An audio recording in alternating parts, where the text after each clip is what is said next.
டே 40 3வது ப்ரோமோ வந்து ரிலீஸ் ஆயிடுச்சு. 3வது ப்ரோமோவில் வந்து பார்த்தீங்கன்னா நம்முடைய பார்வதி இருக்காங்கல்ல, பார்வதி வந்து சாப்பிட்றதுக்காக கூப்பிட்றாங்க.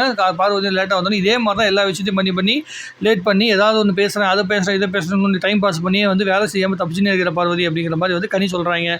சொன்னதுக்கப்புறமேட்டு நீங்கள் வந்து இந்த கொஞ்சம் நேரம் போய் வெளியே பேசிட்டு வரனால என்ன பெருசாக நடந்துட போகுது அப்படிங்கிற மாதிரி பார்வதி சொல்ல, அதுக்கப்புறமேட்டு நீங்களும் இதே மாதிரி தான் ஒப்பேத்திட்டு இருக்கீங்க அப்படிங்கிற மாதிரி சொன்னோன்னே, நீ என்னை பற்றி பேசுறதுக்கு உனக்கு எந்த ஒரு அருகதையும் கிடையாது, அதை புரிந்து கொள் பார்வதி கேட்டுக்கொண்டையா சிவகாமின்னு சொல்லிட்டு வந்து இந்த பாகுபலியோட டைலாக் மாதிரி பயங்கரமாக ஒரு டைலாக் வந்து சொல்லிவிட்டு கனி அவர்கள் வந்து ரொம்ப உணர்ச்சிப்பட்டிருக்காங்க. ஏன்னா ஜெயிலுக்கு போகிற ஃபீலிங் வேறு, ப்ளஸ் வந்து பார்த்திங்கன்னா எல்லோரும் சேர்ந்து ஒஸ்ட் பர்ஃபார்மர் வேறு செலக்ட் பண்ணிட்டாங்க. அது வந்து கனி எதிர்பார்க்காத ஒரு சம்பவம்.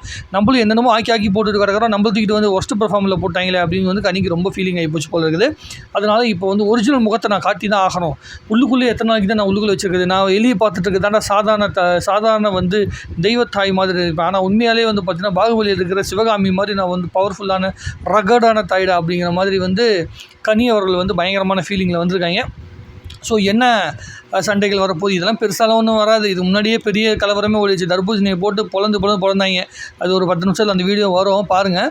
தர்பூசணியை வந்து அரோரா போட்டு பொழக்க, அதுக்கப்புறமேட்டு அவங்க எல்லாருமே சேர்ந்து ஹவுஸ்மேட்ஸ் எல்லாருமே சேர்ந்து தர்பூசணியை வந்து டார்கெட் பண்ண எஃப்ஜேவும் சொல்லிட்டான். இது மாதிரி வந்து உங்களுக்கு ஏதாவது லவ் ட்ராக் மாதிரி இருந்தாலும் ஏதாவது கண்டென்ட் எடுத்தாருன்னா நீங்கள் வந்து அதை என்கரேஜ் பண்ணாதீங்க. என்கரேஜ் பண்ணதுக்கப்புறமேட்டு அவர் பண்ணிட்டாரு, ஏதாவது பேசிட்டாரு அப்படின்னா அதை வந்து குறையாவே சொல்லாதீங்க.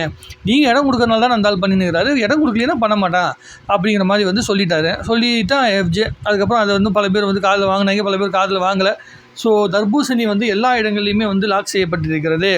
பார்வதிக்கு உடைய வைப்பை வந்து பார்த்திங்கன்னா கம்மி பண்ணியிருக்காங்க. பார்வதி தன்னால் முடிஞ்ச வரைக்கும் அந்த இப்போ இது வரைக்கும் மெயின்டைன் பண்ணிட்டு இருக்கிற அந்த விஷயத்தை எப்படியாவது இன்னும் பில்டப் பண்ணி கொண்டு போயிட்டே இருக்கலாம் அப்படிங்கிற மனநிலைக்குள்ளே பார்வதி ரொம்ப ட்ரை பண்ணியிருக்கிறான்.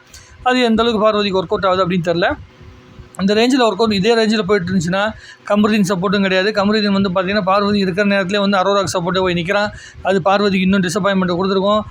அதுக்கு பேசிட்டு கிடக்குறாங்க, என்னை எல்லோரும் விட்டுட்டாங்க அப்படின்னு தனியாக உட்காந்து பார்வதி பேசிட்டு இருக்கிறத பார்க்கும்போது கொஞ்சம் கஷ்டமாகவும் இருக்குது. ஏன்னா ஒரு நல்ல பிளேயரு இதே மாதிரி பண்ணிட்டு இருந்தாங்கன்னா ஃபுல்லாக கார்னர் பண்ணிடுவாங்க. கண்ணெல்லாம் உடஞ்சி போய் அதெல்லாம் பயங்கரமான பிரச்சனைகளை சந்தித்த பிறகும் கூட இன்னும் அடி வாங்கிட்டே இருக்கிறத பார்க்கும்போது கொஞ்சம் வருத்தமாக இருக்குன்னு வைங்களேன். ஆனால் பார்வதிக்கு கொஞ்சம் வாய் ஜாஸ்தி, அதுதான் மிகப்பெரிய பிரச்சனை. கொஞ்சம் புத்தியை யூஸ் பண்ணால் பார்வதி மிகப்பெரிய பிளேயராக வரலாம். இப்போதைக்கு வந்து ஒரு நெகட்டிவ் இடத்துல இருக்கிறனால கேம் ரன் பண்ணிக்கிட்டு இருக்கிற ஒரு ஆளாக இருக்கலாமே தவிர ஜெயிக்கிற இடத்துக்கு போகிறது ரொம்ப ரொம்ப சிரமப்பட வேண்டியதாக போயிடும். டாஸ்கில் அந்த நாலேஜ் இருந்தால் தான் அதை வந்து கரெக்டாக பண்ண முடியும். இது வேறு ஆனாச்சு. டாஸ்கில் வந்து நாலேஜ் வந்து இப்போ பயன்படுத்தினா மட்டும்தான் வந்து மிகப்பெரிய இடத்த வந்து அடைய முடியும். பார்வதி டாஸ்கில் வந்து நாலேஜை பயன்படுத்ததே கிடையாது. வாயில் தான் நிறைய நாலேஜ் வந்து பயன்படுத்திட்டு இருக்கனால தான் பிரச்சனையாகவே இருக்குது.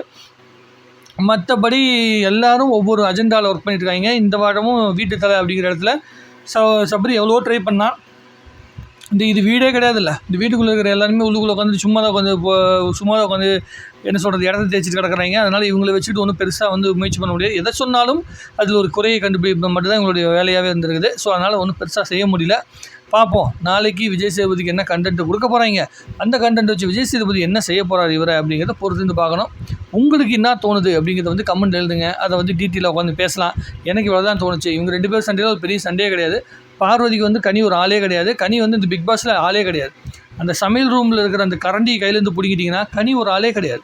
ஆனால் பார்வதி எதை பிடிங்கினீங்கனாலும் பார்வதி வந்து பிக் பாஸில் ஒரு ஆள். ஸோ பார்வதி ஒரு சைடு, அதுக்கு ஆப்போசிட்டில் வந்து மற்ற கண்டஸ்டன்ட் இப்படி தான் வந்து பிக் பாஸ் ஓடிட்டுருக்குது.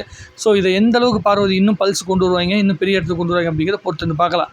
இதுக்கு நான் பார்த்த வரைக்கும் இந்த ப்ரோமோ பார்க்கும்போது எனக்கு இதெல்லாம் தோணுச்சு. உங்களுக்கு தோணுது தாராளமாக கமெண்ட் எழுதலாம்.